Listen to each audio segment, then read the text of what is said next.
Hi hello నమస్తే welcome to blogging with Shiva.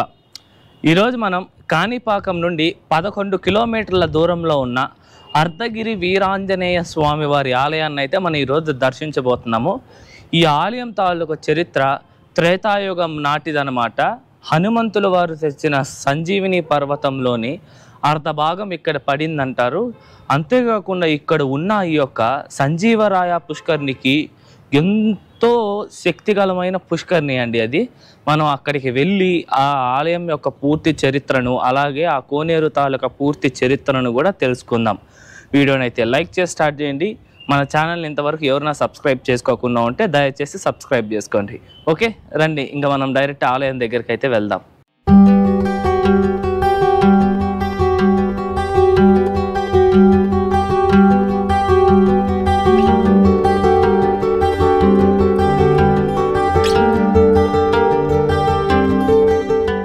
మనం మొత్తానికి అర్ధగిరిలోని శ్రీ ఆంజనేయ స్వామి వారి ఆలయానికి అయితే వచ్చేసామన్నమాట.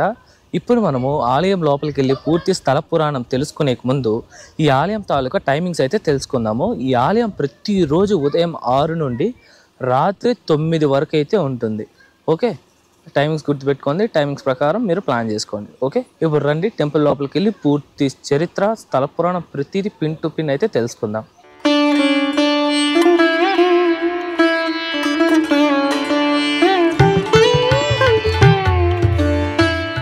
ఇప్పుడు మనం ఈ ఆలయం తాలూకా పూర్తి స్థల పురాణం అయితే తెలుసుకుందాం. త్రేతాయుగంలో సీతాదేవిని అపహరించిన రావణుడితో యుద్ధం చేయడం కోసం శ్రీరామచంద్రుడు అలాగే లక్ష్మణుడితో పాటు హనుమంతుల వారు అలాగే వానర సైన్యం అంతా అయితే లంకకు వెళుతుంది. అలా లంకకు వెళ్ళిన తర్వాత రావణుడితో ఒక భీకర యుద్ధం అయితే జరుగుతుంది. ఈ యొక్క భీకరమైన యుద్ధంలో రావణుడి యొక్క కొడుకైన ఇంద్రజిత్తుని చేతిలో లక్ష్మణుడైతే గాయపడతారనమాట.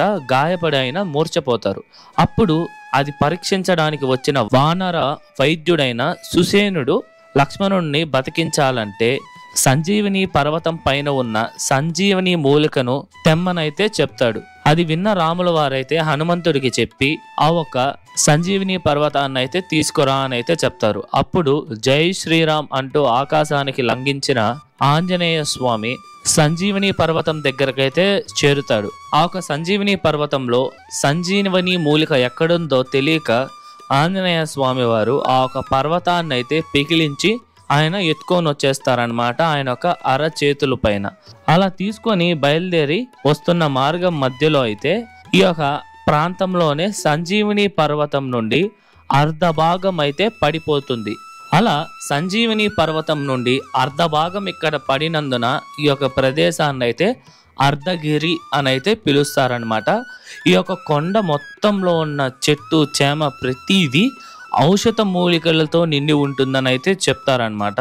అంతేకాదండి, ఈ యొక్క కొండ పైన సప్త ఋషులు సంచరించేవారని వారిలో ఒకరైన కశ్యప మహర్షి అయితే ఇక్కడ వీరాంజనేయ స్వామి వారి విగ్రహాన్ని అయితే ప్రతిష్ఠించారు.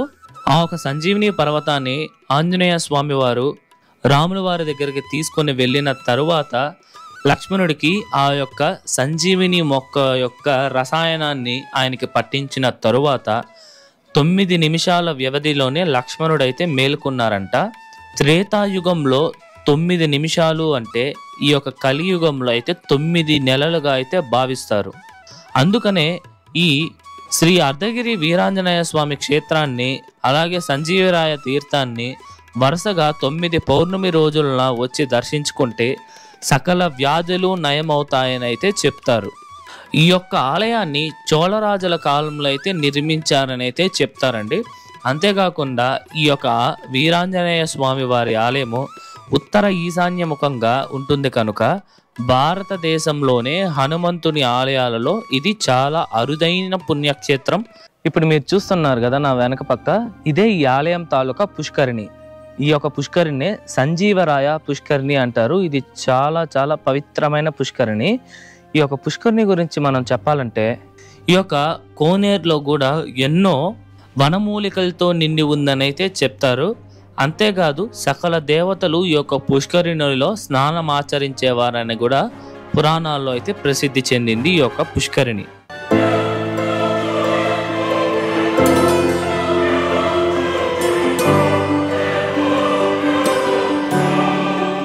మనము ముందులాగైతే ఇక్కడ ఇప్పుడు ఆ ఒక పుష్కరిణి దగ్గరికి అయితే వెళ్ళి నీళ్ళు అయితే పట్టుకోలేమన్నమాట, మొత్తం బ్లాక్ చేశారు. ఇప్పుడు మనకి ఈ బయట షాప్స్ దగ్గరే ఇట్లాంటి క్యాన్స్ అయితే అమ్ముతారనమాట. మనం క్యాన్స్ అక్కడ పర్చేస్ చేసి వాళ్ళు ఏం చేశారంటే ఇక్కడ కనెక్షన్స్ ఇచ్చేసారు. మొత్తం మీరు ఇక్కడ చూసినట్టయితే మొత్తం కనెక్షన్ ఇచ్చేసారు. బయట పుష్కరిణి నుంచి వాటరు, ఆ వాటర్ అయితే మనం పట్టుకోవాలి. రండి పట్టుకుందాము. ఈ వాటర్ని మనం అయితే తల మీద చల్లుకోవచ్చు లేదా తాగొచ్చు. ఇక్కడ మన బ్యాక్ సైడ్ చూసినట్టయితే కాళ్ళు చేతులు దయచేసి కడగరాదు అని అయితే అంత స్పష్టంగా అయితే రాసున్నారు. అయినా సరే ఇక్కడే నా ముందరే ఇంతకుముందే కొంతమంది కాళ్ళు చేతులు కడుక్కొని అయితే వెళ్తున్నారు. ఏం చెప్తాం అట్లాంటి వాళ్ళని, అట్లుంటారు జనాలు.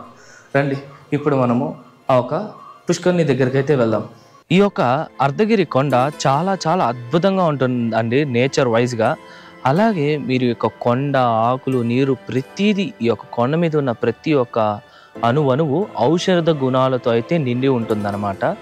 ఈ యొక్క పుష్కరిణిలోని నీరు తాగితే మనకి సర్వరోగాలు ఎలాగైతే నయం అవుతాయో, ఈ కొండ మీద లభించే మట్టిని ఒంటికి పూసుకుంటే మాత్రం మనకి చర్మ సమస్యలు, అలాగే ఒంట్లో మంట యొక్క ర్యాషెస్ వస్తాయి కదా, ఆ ర్యాషెస్ యొక్క సమస్యలు ఇవన్నీ పూర్తిగా అసలు మరి రాకుండా నయమవుతుంది అనేసి ఇక్కడ భక్తుల యొక్క విశ్వాసం.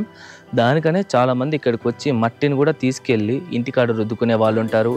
ఇక్కడే ఆ ఒక మట్టిని ఒంటికి రుద్దుకొని ఈ యొక్క తీర్థంలో అయితే స్నానం చేసేవారు ఎప్పుడు ముందు. ఇప్పుడు తీర్థంలో దిగి స్నానం చేయలేం కనుక అందరూ మట్టి తీసుకొని అయితే వెళ్తున్నారనమాట. అంత యొక్క ఔషధ గుణాలు ఉన్నాయి ఈ యొక్క కొండకి.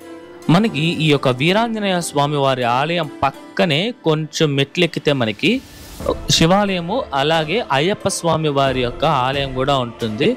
రండి మనం అది కూడా అయితే సందర్శిద్దాము. మనము ఇక్కడే శివాలయము అలాగే అయ్యప్ప స్వామి ఆలయాన్ని చూడాలంటే ఈ యొక్క మెట్లు గుండా మనకి ఒక 15 నిమిషాలు నడిస్తే సరిపోతుంది. మనకి ఆ టెంపుల్ అయితే వస్తుంది. దారి పొడుగునా మనకి 150 నుండి ఒక 200 మెట్లు అయితే ఉంటుంది. ఆ మెట్లు ఎక్కుకొని వెళ్ళామంటే మనకైతే ఆలయాలు వచ్చేస్తాయి.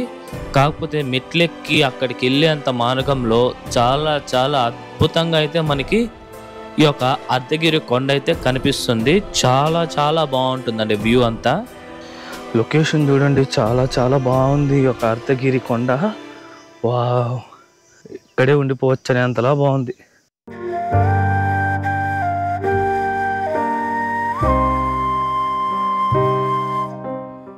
మనం ఆలయం దగ్గరకైతే వచ్చేసాము.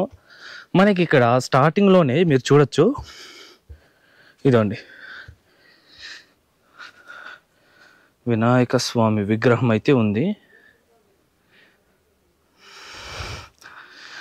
అటు నుండి ఇంకొంచెం స్టెప్స్ ఎక్కితే మనకి టెంపుల్ వచ్చేస్తుంది. రండి వెళ్దాం.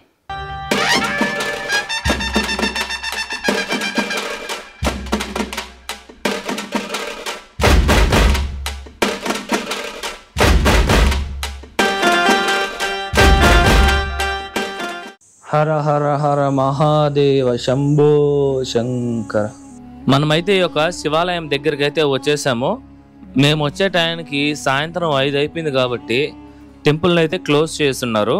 మీరు ఈ ఆలయాన్ని దర్శించాలంటే ఒక మధ్యాహ్నం 3 లోపు అయితే రావడానికి ప్రయత్నించండి. ఆ టైంలో వస్తే మాత్రం మీరు ఈ యొక్క ఆలయాన్ని అయితే దర్శించుకోవచ్చు. ఈ యొక్క శివాలయం పేరు వచ్చేసి శ్రీ అర్ధగిరి పార్వతీ పరమేశ్వర ఆలయం అని అయితే పిలుస్తారనమాట. మనకి ఇక్కడ చూసినట్టయితే ఇది వచ్చేసి శివాలయం అండి. లోపల స్వామివారు అయితే లింగ రూపంలో అయితే ఉన్నారు. అటు నుంచి ఈ పక్క చూసినట్టయితే మనకి పార్వతీదేవి యొక్క ఆలయం అయితే ఉందన్నమాట. ఈ ఆలయం అయితే చాలా అద్భుతంగా అయితే నిర్మించారు. మీరు చూసినట్టయితే ఒక పెద్ద బండరాయి కింద ఈ యొక్క ఆలయాన్ని అయితే నిర్మించారు. చాలా చాలా అద్భుతంగా అయితే ఉందండి ఈ యొక్క ఆలయము. ఇక్కడ నుండి నిలబడుకొని చూస్తే మొత్తం ఈ యొక్క అర్ధగిరి కొండ మొత్తం కనిపిస్తుంది. నేచర్ అయితే అంత అద్భుతంగా ఉందండి ఈ యొక్క ప్రదేశంలో.